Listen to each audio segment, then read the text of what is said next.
Good morning to class 8C students. आज हम पाठ नंबर 6 आपकी किताब का आखिरी पत्ता कहानी को पढ़ेंगे। शायद पूरा ना हो, आधा ही पढ़ाएं क्योंकि कुछ ज़्यादा ही लंबी है, समझने में असुविधा होगी। सबसे पहले चलते हैं कवि परिचय की ओर। ओ हेनरी इसके लेखक हैं।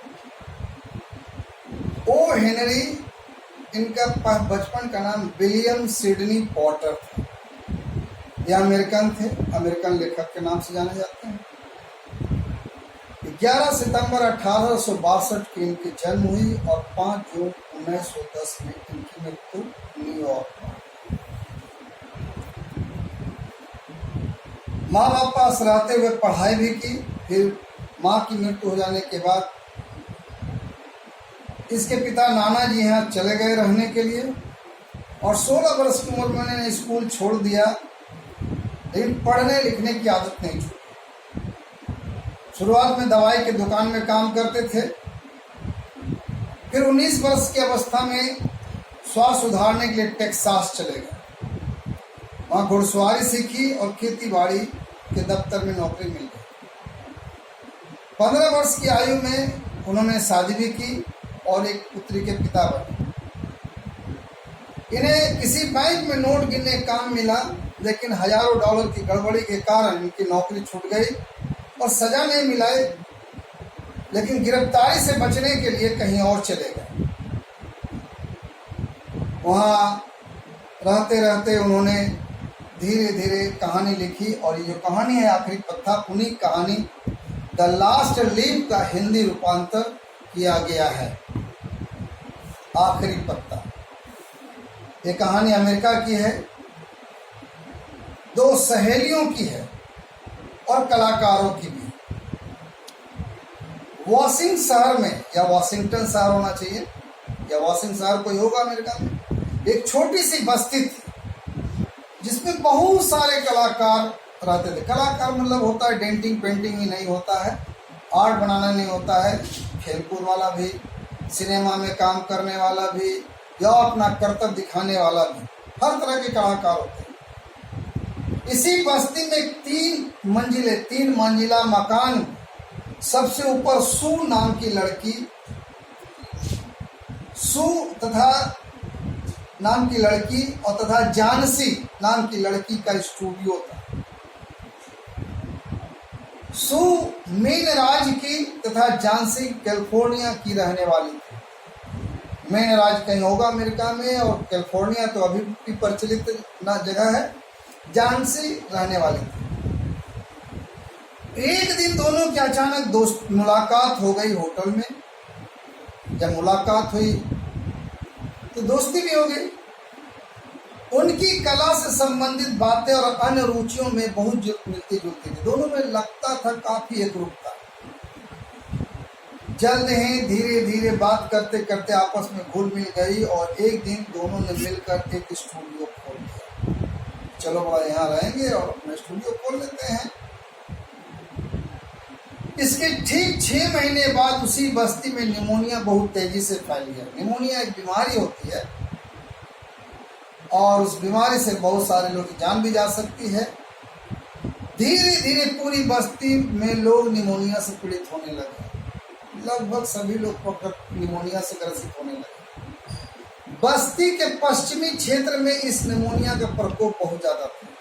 जहाँ था ये गांव बस्ती और उसके पश्चिमी क्षेत्र में ये बीमारी बहुत ज्यादा लोग में थी। जैसे आज कोविड-19 दिख रहा है, पूरे देश को चपेट में ले लिया, पूरे विश्व को चपेट में ले लिया, उसी तरह निमोनिया। बहुत सावधानी बरतने के बावजूद जानसी भी निमोनिया की चपेट में आ गई। सू की जो मित्र सहेली थी जानसी, उसे भी निमोनिया। फेफड़ों में बलगम जम हो जाने से इतनी अधिक कमजोर हो गई कि उसके लिए बिस्तर से हिलना डुलना मुश्किल, और बीमारी किसी तरह को परेशान करने वाली होती, जान आफत में आ जाती। और इसके फेफड़ों में बलगम जमा हो गया इतना ज्यादा, इतनी कमजोर हो गई बलगम के कारण कि बिस्तर से हिलना डुलना भी मुश्किल हो गया। वह अपने बिस्तर पर लेटी लेटी छोटी सी खिड़की से बाहर देखती रहती थी। क्या देखती थी नहीं मालूम, हालांकि एक डॉक्टर उसका इलाज कर रहा था, पर उसकी तबीयत दिन पर दिन खराब होती जा रही, वो सुधार नहीं रहा था। डॉक्टर इलाज के बावजूद भी कुछ सुधार होता तो बात था, लेकिन ऐसा कुछ भी नहीं था। एक दिन सुबह डॉक्टर ने शू को बुलाकर कहा, झांसी के बचने की कोई आशा नहीं है। मैं यह इसलिए कह रहा हूं क्योंकि बीमार होकर लोग मायूस हो जाते हैं और वे मौत के अलावा कुछ सोचते नहीं। जो लोग ज्यादा बीमार हो जाते हैं उसके लगता है कि मैं नहीं बचूंगा, मौत निश्चित है, और अपने आप को मौत की मुंह में ढकेलना शुरू कर देते हैं, क्योंकि दिन रात वही सोच, अब नहीं बचेंगे, अब नहीं बचेंगे, मेरा क्या होगा, अब दवाई असर नहीं हो रहा है, मैं ठीक नहीं हो रही, मैं नहीं बचूंगा।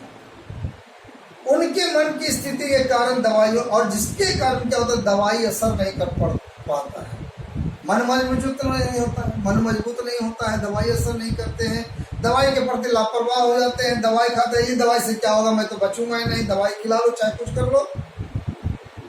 तुम्हारी सहेली के मन में भी यही बात बैठ गई, अब वो कभी ठीक नहीं होगी और उसकी मृत्यु निश्चित है, बहुत समीप है, नजदीक है। सुने कहा, मैं अपनी तरह से पूरा प्रयास करूंगा, हम उससे तरह तरह की बातें करके उसका मनोबल बढ़ाने का प्रयास करो। डॉक्टर ने कहा, मैं कोशिश जरूर करूंगा। सू से कहा, तुम उसे तरह तरह की बातें करो, उसका मनोबल बढ़ाओ, उसे हिम्मत बढ़ाओ, नहीं तुम ठीक हो सकती हो, बहुत जल्दी ठीक हो जाओगी, तुम पर असर हो रहा है। अगर तुम उसका मनोबल बढ़ा दोगी तो मैं तुम्हें भरोसा दिलाता हूं कि उसके बचने की उम्मीद बढ़ जाएगी। जब सू झांसी के कमरे में गई तो झांसी चादर ओढ़कर खिड़की और मुंह के बिस्तर पर लेटी हुई, खिड़की की ओर देख रही थी, बिस्तर पर लेटी। सू ने सोचा कि झांसी सो रही है, जैसा स्थिति में देखी उसने अपने ड्राइंग बोर्ड पर कागज लगाकर एक पत्रिका की कहानी का चित्र बनाना शुरू कर दिया। क्योंकि आर्टिस्ट थी, कलाकार थी, स्टूडियो था, चित्र बना रही। सू चित्र बनाने में मग्न थी, अपने कला के प्रति समर्पित थी। अचानक धीमी धीमी आवाज उसके कानों में पड़ी, जैसे लगा कुछ बोल रहा। वह उठकर तेजी से झांसी के पलंग के पास गई। उसने देखा झांसी लगातार खिड़की के बाहर देख रही। उसकी जो सहेली थी झांसी लगातार खिड़की की ओर देखे जा रही है और कुछ बड़बड़ा रही है और उल्टी गिनती गिन रही। लोग सीधी गिनती गिनते, उल्टी गिनती गिन रही थी। क्या? 12, 11, 10, 9, 8, 7, 6 इत्यादि इत्यादि पीछे की ओर जा रही थी। सू ने बड़ी बेचैनी से खिड़की से बाहर देखा। वह जानना चाहती थी कि आखिर क्या है, आखिर झांसी इस तरह की गिनती क्यों गिन रही है, उल्टी गिनती क्यों गिन रही है, 12, 7, 11, 10, 9, 8 क्यों कर रही है। बाहर केवल सुनसान बरामदा था और ईंटों की दीवार पर अंगूर की एक अधसूखी बेल। बाहर कुछ नहीं था, बरामदा था और एक ईंटों की दीवार थी जहां पर अंगूर की अधसूखी बेल लता थी, लटक रही थी। सू ने पूछा, अरे क्या गिन रही हो? झांसी, अंगूर के बेल के पत्ते को देखो, उसको देखो। जब इस अंगूर के बेल का आखिरी पत्ता भी गिर जाएगा तो मैं मर जाऊंगी। मुझे 3 दिन से मालूम है। क्या डॉक्टर ने तुम्हें नहीं बताया? क्या तुमको डॉक्टर ने नहीं बताया?